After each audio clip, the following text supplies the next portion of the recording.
Hi hello friends, welcome back to my channel SVP kitchen. ఈరోజు మన కిచెన్లో Navratri special ప్రసాదం సిరీస్గా రేపు అంటే నవరాత్రుల్లో రెండో రోజు అమ్మవారిని గాయత్రీ దేవిగా అలంకరిస్తారు.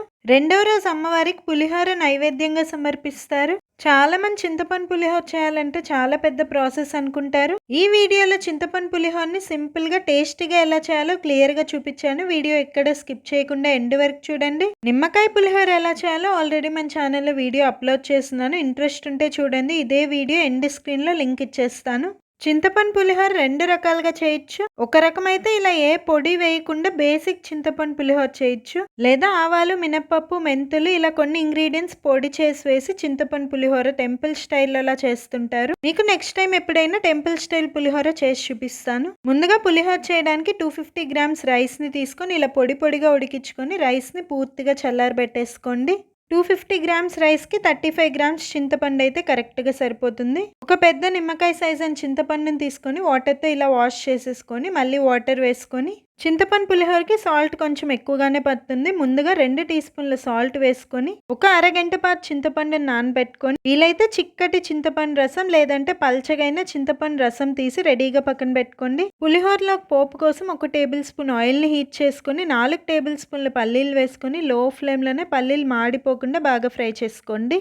1.5 టీ స్పూన్ మినప్పప్పు, 1.5 టీ స్పూన్ పచ్చిశనగపప్పు, 1 టీ స్పూన్ ఆవాలు, 5 ఎండుమిరపకాయలని ఇలా తుంచి వేసుకోండి. పోపు మాడిపోకుండా లో ఫ్లేమ్లోనే మధ్య మధ్యలో కలుపుతూ 5 నిమిషాల పాటు బాగా ఫ్రై చేసుకోండి. మీరు ఏ పులిహోర చేసినా ఇలా పప్పులు కాస్త ఎక్కువ వేసుకుంటే టేస్ట్ బాగుంటుంది. ఫైనల్గా ఒక రెమ్మ కరివేపాకు ఉంటే 2 చిటికెలు ఇంగు వేసుకొని ఒకసారి బాగా కలిపేసుకొని 2 నిమిషాల పాటు లో ఫ్లేమ్లో ఫ్రై చేసుకొని పోపును ఒక ప్లేట్లోకి తీసి పూర్తిగా చల్లారనివ్వండి. ఇదే ప్యాన్లో మరో 1.5 టేబుల్ స్పూన్ ఆయిల్ని హీట్ చేసుకొని నానబెట్టుకున్న చింతపండులో తగినన్ని వాటర్ వేసుకుంటూ ఇలా చింతపండు రసం తీసి పెట్టుకున్నాను. ఇలా చింతపండు రసం మొత్తం ప్యాన్లోకి వేసేసి 3 పచ్చిమిరపకాయలని కట్ చేయకుండా అలాగే వేసేయండి. 2 టీ స్పూన్ల పసుపు వేసేసి ఒకసారి బాగా కలిపేసుకొని లో టు మీడియం ఫ్లేమ్ మధ్యలో 15 నిమిషాల పాటు ఈ చింతపండు రసంని ఉడికించుకోవాలి. లేదా ఇంత టైం అని చెప్పను, కానీ మీరు వేసిన చింతపండు రసం మొత్తం చిక్కగా ఉడికిపోయి ఆయిల్ పైకి తేలేంత వరకు ఉడికించుకోవాలి. ఈ చింతపండు రసం చిక్కగా తీసారంటే ప్రాసెస్ త్వరగా అయిపోతుంది. పల్చగా తీస్తే ఉడికేదానికి కాస్త టైం పడుతుంది. ఇలా ఆయిల్ పైకి తేలి చింతపండు రసం మొత్తం ఇలా చిక్కగా ఉడికిపోయాక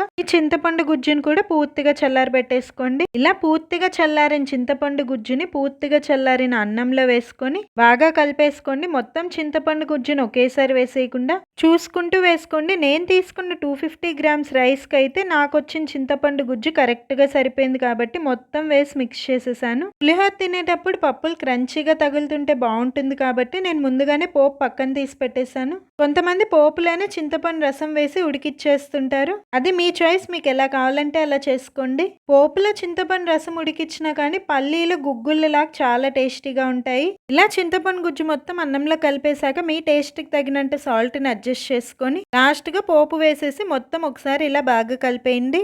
చింతపండు పులిహోర కలిపిన వెంటనే కొంచెం ఇలా ముద్దలాగే ఉంటుంది. పులిహోర మొత్తం కలిపేసి ఒక 1 అవర్ అలా వదిలేసారంటే అన్నంకి పులుపు మొత్తం పట్టుకొని అన్నం పొడి పొడిగా వచ్చేస్తుంది. అంతే, టేస్టీ చింతపండు పులిహోర రెడీ.